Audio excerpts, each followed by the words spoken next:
क्या हाल है दोस्तों। आज हम क्लास 10th की जो हमारी एक्सरसाइज 4.3 चल रही है उसका क्वेश्चन नंबर 2 को हल करेंगे। यहाँ पर इससे पहले पहला क्वेश्चन मैंने सॉल्व कराया था।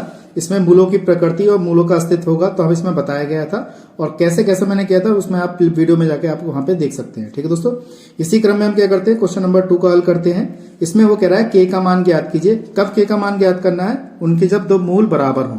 मूल कब बराबर होते हैं? मैंने फॉर्मूले बताया था। मूल बराबर होते हैं जब डी का मान क्या होता है, 0 होता है। ठीक है, तो यहाँ पे हम क्या करेंगे, दो पार्ट दे रखे हैं दूसरे के, पहला और दूसरा। तो यहाँ पे के का मान ज्ञात करना है। कैसे ज्ञात करते हैं, वीडियो पे बने रहिएगा। तो देर न करते हुए स्टार्ट करते हैं। आप मुझे जानते हैं, मेरा नाम है साकेत और आप देख रहे हैं मेरा चैनल साकेत वाला मैथ। चलिए शुरू करते हैं। तो हमारे पास यहाँ पे क्वेश्चन दे रखा है पहला, तो देखिए कैसे हल करते हैं यहाँ पर। तो सबसे पहले ये कह रहा है क्वेश्चन में कि मूलों की प्रकृति तो हमने पहले वाले क्वेश्चन में हल कर लिया था। तो यहाँ पे सवालों में ये जो कह रहा है, यहाँ पे कह रहा है मूल कैसे हैं, बराबर हैं। तो जब मूल बराबर होंगे तो यहाँ पे डी का मान क्या होगा, 0 होगा। तो डी का मान क्या होगा, यहाँ पे 0 होगा, तब मूल बराबर होते हैं। तो इसको हल करते हैं। तो यहाँ पे सबसे पहले देखिए, यहाँ पे 2x² प्लस का kx प्लस 3 बराबर 0 दे रखा है। तो हमने क्या करना है, यहाँ पर इसको समीकरण 1 मानना है। तो यहाँ पे लिखेंगे आप, यहाँ पे समीकरण 1 की तुलना, पहले तुलना करेंगे, तुलना यहाँ पे लिख देते हैं ax² plus bx plus c बराबर 0 से करने पर। तो यहाँ पे लिखेंगे, तो a का मान कितना हो गया दोस्तों, यहाँ पे 2 हो जाएगा। तुलना करना भी आना चाहिए, इस पे बोर्ड एग्जाम में स्टेप मार्किंग में भी नंबर मिलते हैं। b का मान यानी कि कितना हो जाएगा, यहाँ पे k हो जाएगा। b का मान कितना आ गया, k, और c का मान कितना आ गया, यहाँ पे 3 आ गया। तो देखिए, a का मान 2, b का मान k और c का मान कितना आ गया, 3। तो हमारे पास समीकरण 1 की हमने यहाँ पे तुलना कर ली। अब वो कह रहा है जब मूल बराबर है तो डी का मान 0। तो विवित्तकर के फॉर्मूले से, विवित्तकर का फॉर्मूला होता है डी बराबर b² माइनस 4ac हमारा फॉर्मूला है। तो डी का मान यहाँ पे हम 0 लगाएंगे। b की वैल्यू हमारे पास कितनी है, यहाँ पे k है, तो k का स्क्वायर माइनस 4। a की वैल्यू यहाँ पे कितने हमारे पास 2 है और c की वैल्यू हमारे पास यहाँ पे 3 आ गई। तो यहाँ पे देखिए तो 0 हो गया। यहाँ पे k² माइनस 4 दूनी 8, देखिए 4 दूनी 8 हो जाएगा, 8 या 24, ये 24 हो जाएगा। अब इसको k को इधर भेज दीजिए या 24 को इधर भेज दीजिए। अगर हम k को इधर भेजते हैं तो माइनस का हो जाएगा, माइनस का 24 हो जाएगा, माइनस से माइनस कैंसिल। इसके बाद हमने यहाँ पे क्या किया, k² बराबर 24 आ गया।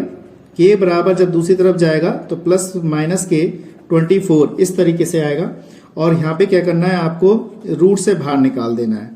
ठीक है, यहाँ पे हमने क्या किया, रूट से बाहर निकाला यहाँ पर। तो रूट से बाहर निकालेंगे 6 चौक 24, यानी कि 2 गुणा 2 इंटू 6 को लिख सकते हैं 2 गुणा 3।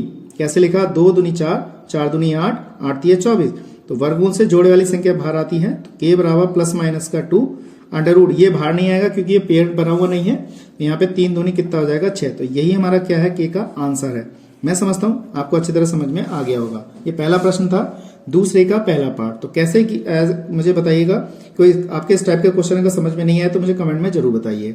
इसी प्रकार से क्वेश्चन नंबर 2 देखिए, हमारे पास क्वेश्चन नंबर 2 दे रखा है kx ब्रैकेट में x माइनस 2 प्लस का कितना यहाँ पे 6 दे रखा है।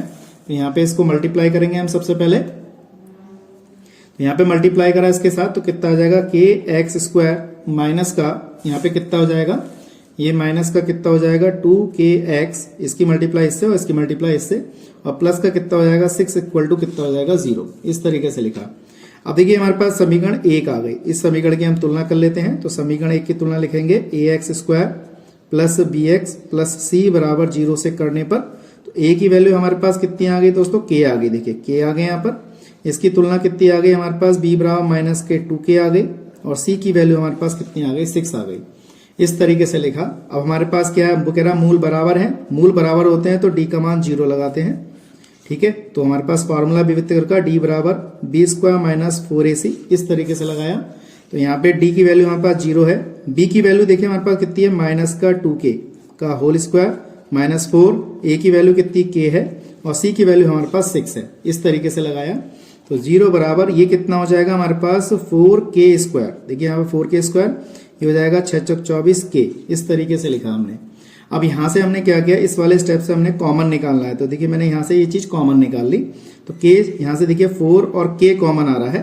तो 4 तो कॉमन आ गया, k की घात 2 है तो यहाँ पे 1 घात बचेगी, और 4 छंग कितना हो जाएगा 24। इस तरीके से लिखा। और एक तो हमने भेज दिया 0 में, तो इस तरीके से k बराबर कितना आ जाएगा 0 इस तरीके से। और एक आ गया हमारे पास k माइनस 6 बराबर 0। तो k बराबर कितना आ गया 6 हमारा आंसर आ गया। तो देखिए कितने आसान तरीके से हमने यहाँ पे क्वेश्चन किए। मैं समझता हूँ आपको दोनों क्वेश्चन अच्छी तरीके से समझ में आ गए होंगे। चैनल पहली बार आए, चैनल को इस टाइप के क्वेश्चन को सब्सक्राइब करने के लिए चैनल को सब्सक्राइब जरूर करें, वीडियो को यार शेयर कीजिएगा। ठीक है दोस्तों, तो आज के लिए इतना ही। नेक्स्ट वीडियो में मिलेंगे ऐसे इंटरेस्टिंग क्वेश्चनों के साथ। जय हिंद, जय भारत।